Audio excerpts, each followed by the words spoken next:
প্রিয় শিক্ষার্থী বৃন্দ, আশা রাখি সবাই ভালো আছো। আজকে সানশাইন অনলাইন স্কুলের পক্ষ থেকে আমি মোহাম্মদ শহীদুল্লাহ তোমাদের পদার্থ বিজ্ঞানের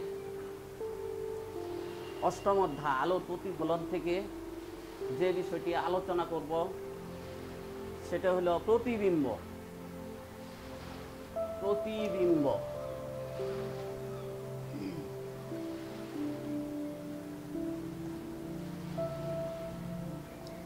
প্রতিবিম্ব ইমেজ।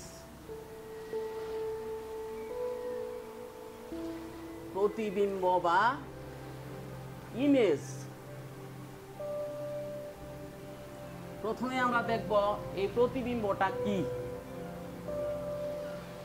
প্রতিবিম্বটাকে আমরা প্রতিচ্ছবি বলতে পারি।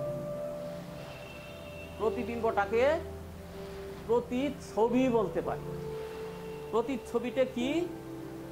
যে বিভিন্ন দর্পণের সামনে কোনো একটা বস্তু রেখে ওই বস্তু থেকে আলোক রশ্মি ওই দর্পণের উপর ফেলে একটা প্রতিচ্ছবি তৈরি করতে পারে।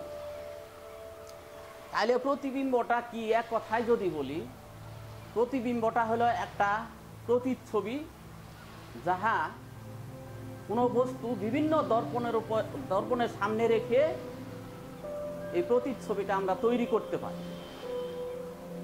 এখন আসো, প্রতিবিম্বটা কাকে বলে? প্রতিবিম্বটা কাকে বলে? প্রতিবিম্বটা হলো, আমরা সংজ্ঞাটা আগে লিখব, সংজ্ঞাটা লিখে আমরা ব্যাখ্যা করব। কোনো বিন্দু থেকে নিশ্চিত আলোক রশ্মি গুচ্ছ প্রতিফলন বা প্রতিসরণের ফলে প্রতিফলিত বা প্রতিসরিত হয়ে যদি দ্বিতীয় কোনো বিন্দুতে মিলিত হয় অথবা দ্বিতীয় কোনো বিন্দু থেকে অপসৃত হচ্ছে বলে মনে হয়, তাহলে ওই দ্বিতীয় বিন্দুকে বলা হয় প্রথম বিন্দুর প্রতিবিম্ব। কোনো বিন্দু থেকে নিশ্চিত আলোক রশ্মি গুচ্ছ প্রতিফলিত বা প্রতিসরিত হয়ে যদি দ্বিতীয় কোনো বিন্দুতে মিলিত হয় অথবা দ্বিতীয় কোনো বিন্দু থেকে অপসৃত হচ্ছে বলে মনে হয়, তাহলে ওই দ্বিতীয় বিন্দুকে প্রথম বিন্দুর প্রতিবিম্ব বলা হয়। তাহলে আমরা সংজ্ঞাটাকে যদি লিখি, কোনো বিন্দু থেকে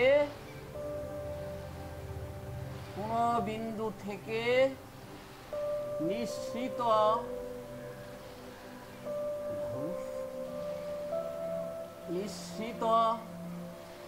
আলোক রশ্মি গুচ্ছ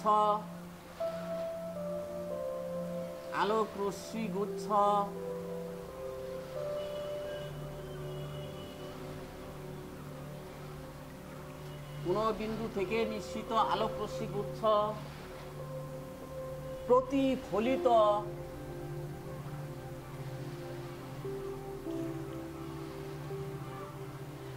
বা কোনো বিন্দু থেকে নিশ্চিত আলোক রশ্মি গুচ্ছ প্রতিফলিত বা প্রতিসরিত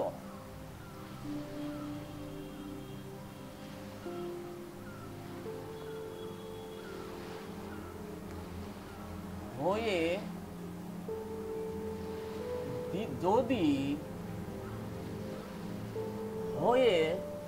যদি দ্বিতীয় কোনো বিন্দুতে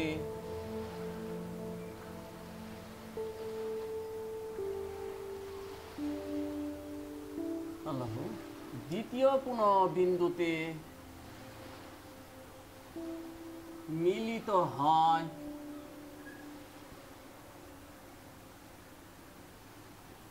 অথবা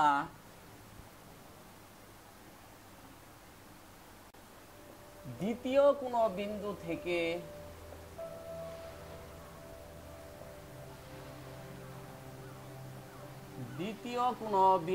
থেকে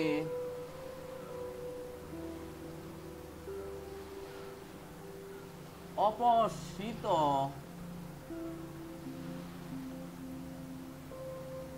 হচ্ছে বলে মনে হয়।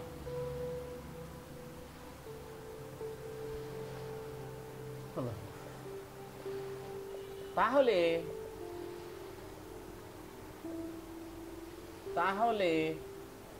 ওই দ্বিতীয় বিন্দুকে বলা হয়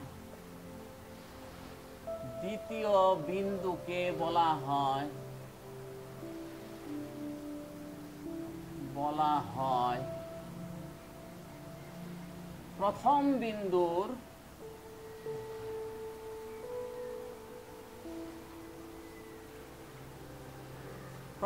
বিন্দুর প্রতিবিম্ব।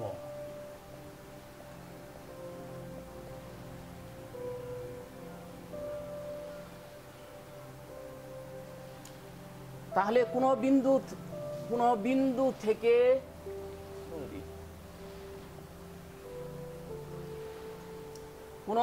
থেকে নিঃসৃত আলোক রশ্মি গুচ্ছ প্রতিফলিত বা প্রতিসরিত হয়ে যদি দ্বিতীয় কোনো বিন্দুতে মিলিত হয় অথবা দ্বিতীয় কোনো বিন্দু থেকে অপসৃত হচ্ছে বলে মনে হয়, তাহলে ওই দ্বিতীয় বিন্দুকে বলা হয় প্রথম বিন্দুর প্রতিবিম্ব। প্রতিবিম্ব দুই প্রকার। একটা হলো বাস্তব প্রতিবিম্ব, আরেকটা হলো অবাস্তব প্রতিবিম্ব। বাস্তব প্রতিবিম্ব বা রিয়েল ইমেজ, বাস্তব প্রতিবিম্ব বা রিয়েল ইমেজ, আর অবাস্তব প্রতিবিম্বটা হলো ভার্চুয়াল ইমেজ। তাহলে বাস্তব প্রতিবিম্বের ইংরেজি শব্দটা হলো রিয়েল ইমেজ, আর অবাস্তব প্রতিবিম্বের ইংরেজি শব্দটা হলো ভার্চুয়াল ইমেজ। তাহলে প্রতিবিম্ব দুই প্রকার আমরা লিখব। প্রতিবিম্ব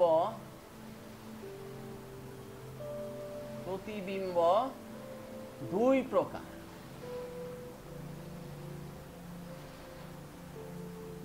একটা হলো বাস্তব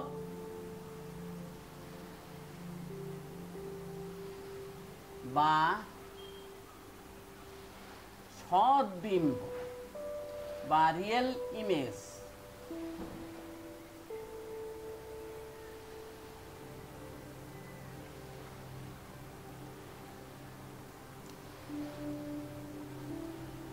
দুই নাম্বার হলো অবাস্তব প্রতিবিম্ব।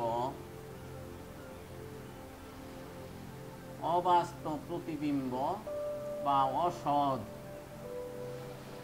অবাস্তব বা অসৎ ভার্চুয়াল ইমেজ।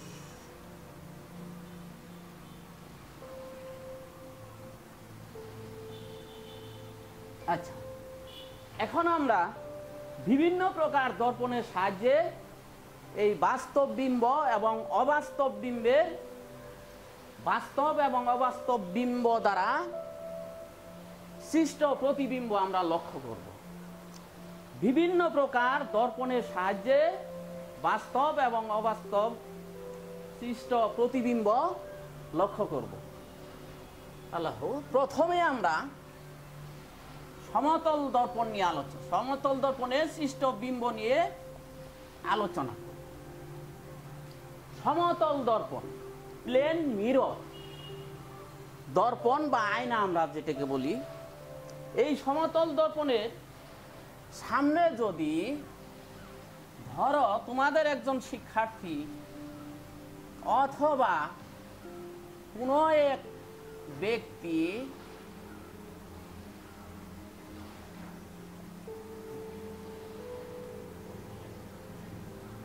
আমরা এই দর্পণটাকে নাম দিব, ধরি এম ড্যাশ একটা সমতল দর্পণ, আর এই দর্পণের সামনে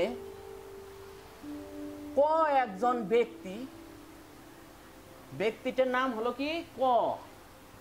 এই ক ব্যক্তি দাঁড়িয়ে আছে, এই ক ব্যক্তির শীর্ষবিন্দু মাথা থেকে আলোক রশ্মি এই দর্পণে গিয়ে লম্বভাবে ফিরে আসবে। আরেকটা আলোক রশ্মি তির্যকভাবে এই ক এর মাথা এইচ, আমরা বিন্দুটাকে যদি এইচ ধরে নেই, হেডের শব্দটা যদি এইচ হয়, এইচ থেকে আরেকটা আলোক রশ্মি তির্যকভাবে কিউ বিন্দুতে পতিত হয়ে কিউআর পথে প্রতিফলিত হয়ে ফিরে আসে, কিউআর পথে প্রতিফলিত হয়ে ফিরে আসে। এখন এইচ এম এবং আর কিউ এই রশ্মি দুটিকে পিছন দিকে বর্ধিত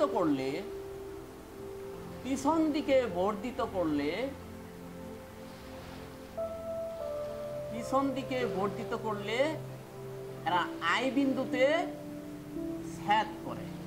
সংজ্ঞানুসারে আই বিন্দুটাই হবে এই ক এই ব্যক্তিটির অবাস্তব প্রতিবিম্ব। তার মানে এই ক ব্যক্তির মাথাটা আই বিন্দুতে দেখা যাবে। তাহলে আই বিন্দুটাই হলো এইচ বিন্দুর অবাস্তব প্রতিবিম্ব।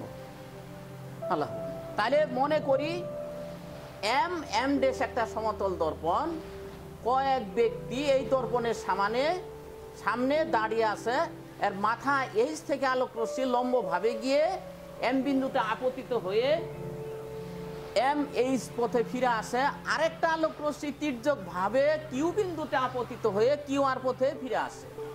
এই রশ্মি দুইটাকে পিছন দিকে বর্ধিত করলে আই বিন্দুতে ছেদ করে। সংজ্ঞানুসারে আই বিন্দুটাই হবে এই যে মাথা, এই মাথাটার অবাস্তব প্রতিবিম্ব। তাহলে আমরা কি বুঝলাম? যে এই সমতল দর্পণের সাহায্যে এই যে এই ক ব্যক্তিতে তার মাথাটাকে আই বিন্দুতে সমতল সামনে দাঁড়িয়ে আছে, মনে হচ্ছে যে আই বিন্দু থেকে আলোক রশ্মি এসে তার চোখে পড়তেছে। আমরা বাস্তবে ড্রেসিং টেবিল বা বিভিন্ন আয়নাতে যে চেহারাটা দেখি, সেই চেহারাটা হলো অবাস্তব প্রতিবিম্ব। তোমরা মনে রাখো যে এটা একটা সমতল দর্পণ, তার মানে এই সমতল দর্পণ দিয়ে আমরা কি তৈরি করতে পারি? ড্রেসিং টেবিল বা বিভিন্ন প্রকার আয়না তৈরি করে আমরা যে চেহারা দেখি, সেই চেহারাটাকে আসলে কি প্রতিবিম্ব? সেই বিম্বটা হলো অবাস্তব প্রতিবিম্ব। এখন আমরা একটা বাস্তব প্রতিবিম্বের চিত্র অঙ্কন করব। আমরা একটা গুলীয় দর্পণ নিব। গুলীয় দর্পণ, এই গুলীয় দর্পণের সাহায্যে আমরা একটা প্রতিবিম্ব সৃষ্টি করব। তাহলে এই এম ডেশ একটা অবতল দর্পণ, পিটে হলো মেরুবিন্দু, সিটে হলো বক্রতার কেন্দ্র, এফটা হলো এই দর্পণের প্রধান ফোকাস,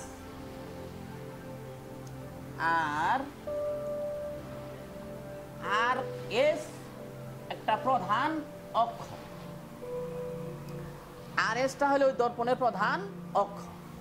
তাহলে আমি একটা লক্ষ্য বস্তু বা যে কোনো ব্যক্তি যদি এই সি এবং এফ এর মাঝখানে দাঁড়িয়ে থাকে, এই দর্পণের সামনে দাঁড়িয়ে থাকে, তাহলে এই লোকটার আমরা একটা প্রতিবিম্ব সৃষ্টি করব অবতল দর্পণের সাহায্যে। দেখো আমরা এই প্রতিবিম্বটা কেমন হয়। আল্লাহ, তাহলে এর মাথাটা যদি এইচ হয়, এইচ থেকে আলোক রশ্মি আমরা আগে এই দর্পণের সাহায্যে চিত্র অঙ্কন করা 1 মিনিট একটু দেখব। কি দেখো, কোন বিন্দু থেকে আলোক রশ্মি যদি প্রধান অক্ষের সমান্তরালে গিয়ে কোনো দর্পণে পতিত হয়, তাহলে প্রতিফলিত হওয়ার পরে প্রধান ফোকাস দিয়ে ফিরে আসবে।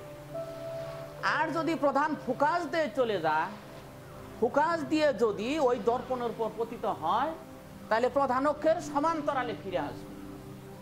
তাহলে মূল বিষয়টা চিত্র অঙ্কন করার, অবতল দর্পণের সাহায্যে চিত্র অঙ্কন করা মূল বিষয়টা তোমাকে খেয়াল করতে হবে। একটা বিন্দু থেকে আলোক রশ্মি প্রধান অক্ষের সমান্তরালে আপতিত করতে হবে, ওই রশ্মিটা প্রতিফলিত হয়ে প্রধান ফোকাস দিয়ে ফিরে আসবে।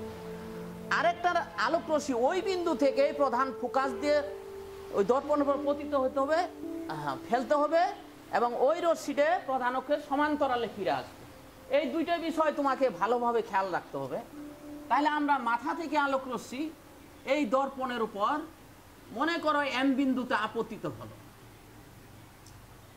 এম বিন্দুতে আপতিত হয়ে প্রতিফলনের পর প্রধান ফোকাস দিয়ে ফিরে আসবে। কোন বিন্দুতে ফিরে আসবে? প্রধান ফোকাস দিয়ে ফিরে আসবে। তাহলে প্রধান অক্ষের সমান্তরালে গিয়ে প্রধান ফোকাস দিয়ে ফিরে আসলো। তাহলে এম আর পথে ফিরে আসলো। আরেকটা ওই বিন্দু থেকে এইচ বিন্দু থেকে আরেকটা আলোক রশ্মি প্রধান অক্ষে প্রধান ফোকাস দিয়ে ওই দর্পণের উপর ফেলতে হবে। প্রধান ফোকাস দিয়ে যদি কোনো আলোক রশ্মি দর্পণের উপর পতিত হয় তাহলে প্রধান অক্ষের সমান্তরালে ফিরে আসবে। তাহলে আমরা আলোক রশ্মিতে টেনে নিব। এইখানে দেখো এই দুইটা আলোক রশ্মি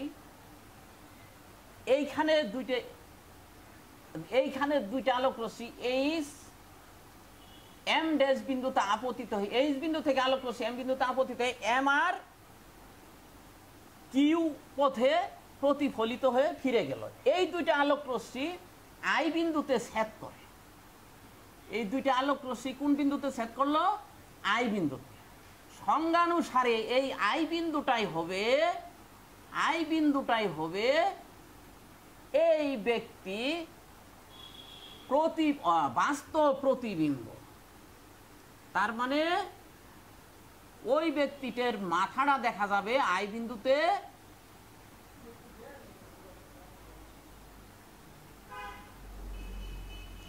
মাথাটা দেখা যাবে আই বিন্দুতে, পাটা দেখা যাবে এই বিন্দুতে।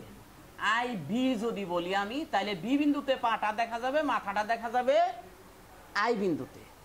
এখন আমরা এই প্রতিবিম্ব বাস্তব এবং অবাস্তব দুইটা প্রতিবিম্বের কথা বলছিলাম।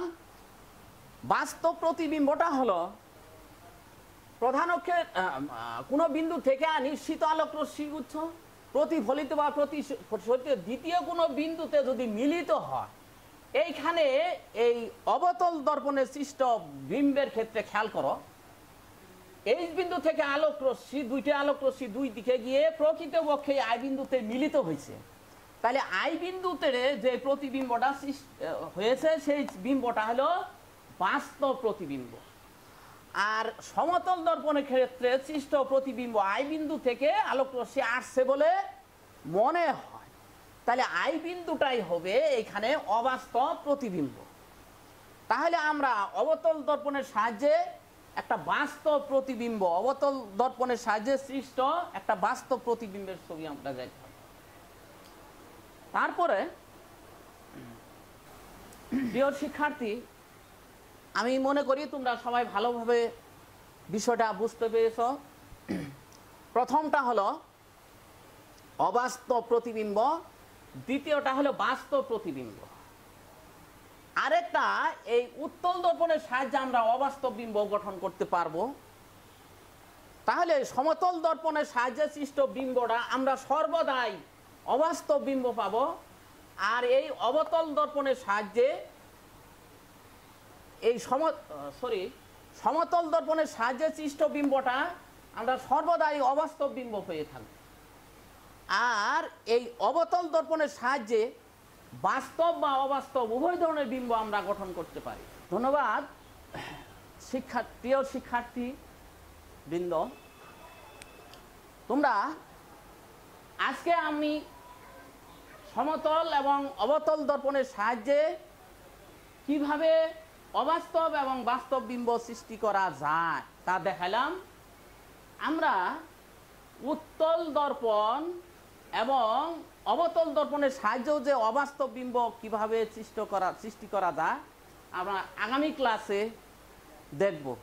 আশা রাখি তোমরা সবাই স্বতঃস্ফূর্তভাবে আমার ক্লাসটা উপভোগ করবে।